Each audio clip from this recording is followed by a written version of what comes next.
Hi friends, welcome to Karthi Gayathri vlogs. இன்றைக்கி நம்ம வீட்டு சமையல் ஸ்பெஷலில் என்ன லஞ்சுன்னு சொல்லிட்டு பார்க்கலாமா? இன்றைக்கி ரொம்ப சிம்பிளான லஞ்ச் தான். அதுவும் இல்லாமல் பொரியலுக்கு காய் நிறையா இருக்குதுன்னு நினச்சிட்டு நான் வாங்கவே இல்லை. இன்றைக்கி கொஞ்சம் கம்மியாக தான் இருந்துச்சு. இருந்தாலும் இந்த 2 பேருக்கு பத்துற மாதிரி இருந்ததுனால கொஞ்சம் தப்பிச்சேன்.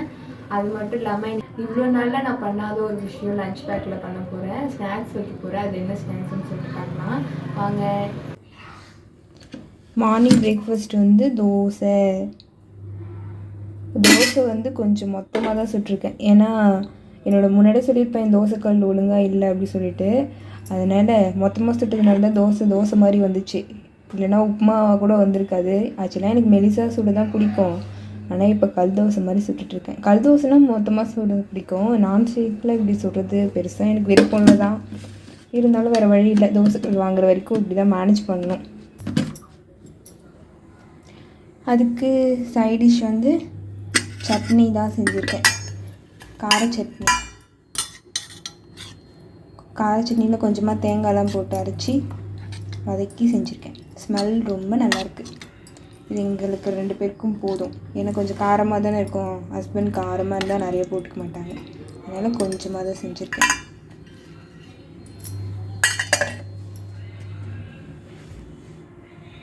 அதுக்கப்புறமேட்டுக்கா மதிய லஞ்ச் என்னன்னா சிம்பிளான லஞ்சு சொன்னால சாம்பார் சாதம் எனக்கு ரொம்ப பிடிக்கும். எனக்கு இப்போ சீக்கிரமாக செய்யணும்னா இதுதான் டக்குன்னு மைண்டுக்கே வருது. அதனால் நானும் இதுவும் செஞ்சுருக்கேன். இருக்கிற எல்லா காயும் கொஞ்சம் கொஞ்சம் போட்டு செஞ்சுருக்கேன்.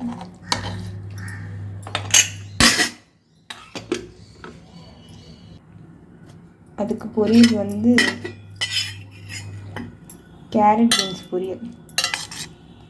இதில் மல்லாட்டு தேங்காய் 2மே நுணுக்கி, அதாவது குறப்பாக அரைச்சி சேர்த்துருக்கேன். கேரட் பீன்ஸ் பொரியல் இது எங்கள் 2 பேருக்கும் போதும். இருந்தாலும் நேற்று பார்க்கும்போது கேரட் ஆச்சு, பீன்ஸ் அதிகமாக இருந்த மாதிரி இருந்ததுனால சரி பொரியலுக்கு அதுவே போதும்னு நினச்சேன். பார்த்தேன் கம்மியாக இருக்கு.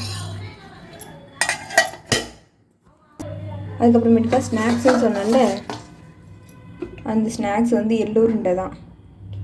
இது வரைக்கும் நான் என் வாழ்நாளில் என் ஹஸ்பண்டுக்கு லஞ்சுக்கு ஸ்நாக்ஸ்லாம் கொடுத்து அனுப்பிச்சதே கிடையாது. ஃபஸ்ட் டைம் கொடுத்து அனுப்ப போகிறேன். ஓகே ஃப்ரெண்ட்ஸ், எனக்கு லஞ்ச் அண்ட் பிரேக்ஃபாஸ்ட் இதுதான். ஸ்நாக்ஸும் எள்ளு உருண்டை தான். நான் இது வரைக்கும் என் வாழ்நாள் ஸ்நாக்ஸு என் ஹஸ்பண்டுக்கு கொடுத்து அனுப்பிச்சதே கிடையாது. அவங்களும் எடுத்துகிட்டு போக மாட்டாங்க. இன்றைக்கி ஏதோ கேட்டேன் எடுத்துகிட்டு போகிறீங்களான்னு சொல்லிட்டு கேட்டதுக்கு சரி எடுத்துகிட்டு போகிறேன்னு சொன்னாங்க. கொடுத்து அனுப்புன்னு சொல்லிட்டு அதுவுமே எடுத்து வச்சுருக்கேன். ஃபஸ்ட்டு நம்ம லஞ்ச் பேக் பண்ணிக்கலாம்.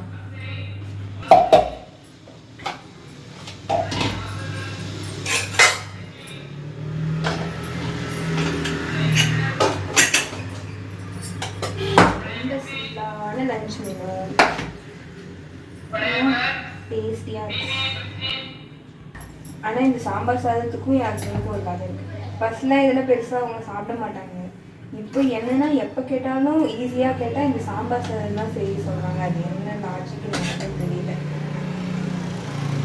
அதனால் அவங்களுக்கும் இந்த சாம்பார் சாதம் பழகி போச்சு.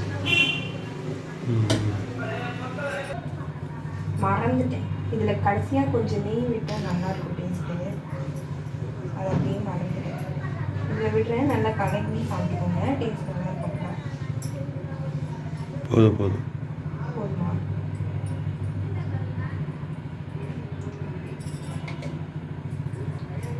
नहीं गुड फैट था भाई पहले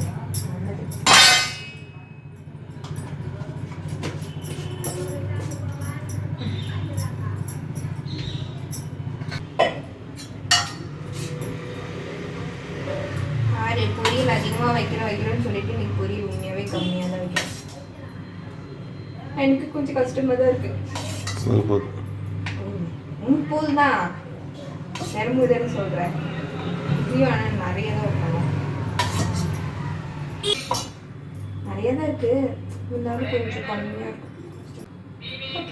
குட்டி பாக்ஸ் இது இந்த காம்போ செட்டோட குட்டி பாக்ஸ். இதுதான் பொரியல் பாக்ஸ். ஆக்சுவலாக நான் அதை பொரியல் பாக்ஸாக மாற்றிட்டேன். ஏன்னா அதில் கொஞ்சம் நிறையா பிடிக்கும் அப்படின்னு சொல்லிட்டு இதில் நான் பொரியல் ரொம்ப 2 பொரியல் அந்த மாதிரி செஞ்சேன்னா இல்லை கம்மியாக செஞ்சேன்னா இதில் கொடுத்து அனுப்புவேன்.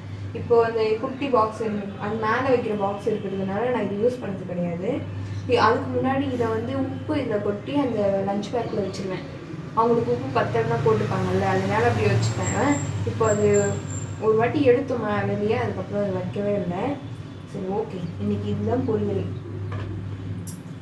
அதுக்கப்புறமேட்டுக்கா நான் செஞ்ச உருண்டை அதையும் இதுக்குள்ளே வச்சு அடிச்சு விட்டுருவேன். ஃபர்ஸ்ட் டைம் ஸ்நாக்ஸ் எடுத்துட்டு போகிறேன். வெரி குட்ல கை தட்டணும். சரி சரி அவ்வளோதான்.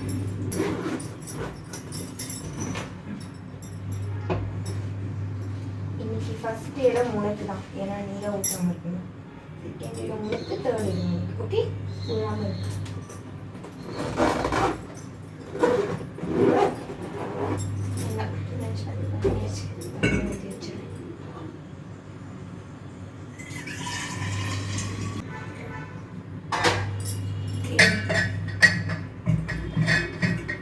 லஞ்ச் பாக்ஸும் தண்ணியும் பிரேக்ஃபாஸ்ட் இப்போ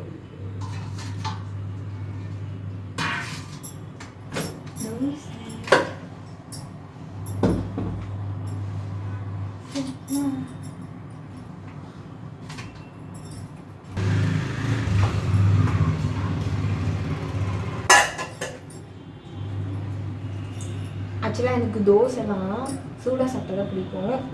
ஊற்றிட்டு இருக்கும்போதே சாப்பிட்டா. அதுக்கப்புறம் ஹஸ்பண்ட் வந்து என் கூட சேர்ந்து சாப்பிடணுன்றதுக்காக நீ ஊற்றிடு, அதுக்கப்புறம் சாப்பிட்றலாம் அப்படின்னு சொல்லிட்டு அவங்க சொல்லிடுவாங்களா. அதனால இந்த மாதிரி ஆறுக்கு 2 பேருக்கு ஊற்றுறதுனால ஃபஸ்ட்டு ஊற்றுன தோசை கொஞ்சம் ஆகிடும். அதனால் ஹாட் பாக்ஸில் போட்டு வச்சுருவேன். ஓகே ஃப்ரெண்ட்ஸ், இன்றைக்கி லஞ்ச் அண்ட் பிரேக்ஃபாஸ்ட் இதுதான். நீங்கள் என்ன லஞ்ச் அண்ட் பிரேக்ஃபாஸ்ட் செஞ்சீங்கன்றதை கமெண்ட்டில் சொல்லுங்கள். பார்க்கும்போதே நல்ல சூப்பராக இருக்குது. எனக்கு கார சட்னினா ரொம்ப பிடிக்கும். அந்த வதக்கி செய்கிற கார சட்னியை விட இந்த மாதிரி அரைச்சிட்டு வதக்கிற கார சட்னி எனக்கு ரொம்ப பிடிக்கும். எஸ்பெஷலி எங்கள் அம்மா செய்கிற கார சட்னி. ஆனால் இப்போ எங்கள் அம்மா செய்கிறது காரம் நான் கம்மியாக சாப்பிட்டு எனக்கே செட் ஆகலை. அப்போ எனக்கு ரொம்ப பிடிக்கும். ஓகே ஃப்ரெண்ட்ஸ், இன்றைக்கி லஞ்ச் அண்ட் பிரேக்ஃபாஸ்ட் இதுதான். நீங்கள் என்ன லஞ்ச் அண்ட் பிரேக்ஃபாஸ்ட் செஞ்சீங்கன்றதையும் கமெண்ட்டில் சொல்லுங்கள். என்னோட வீடியோ உங்களுக்கு பிடிச்சிருந்தா லைக் பண்ணுங்கள், ஷேர் பண்ணுங்கள், சப்ஸ்கிரைப் பண்ணிக்கோங்க. டாட்டா பாய், அடுத்த வீடியோவில் பார்க்கலாம்.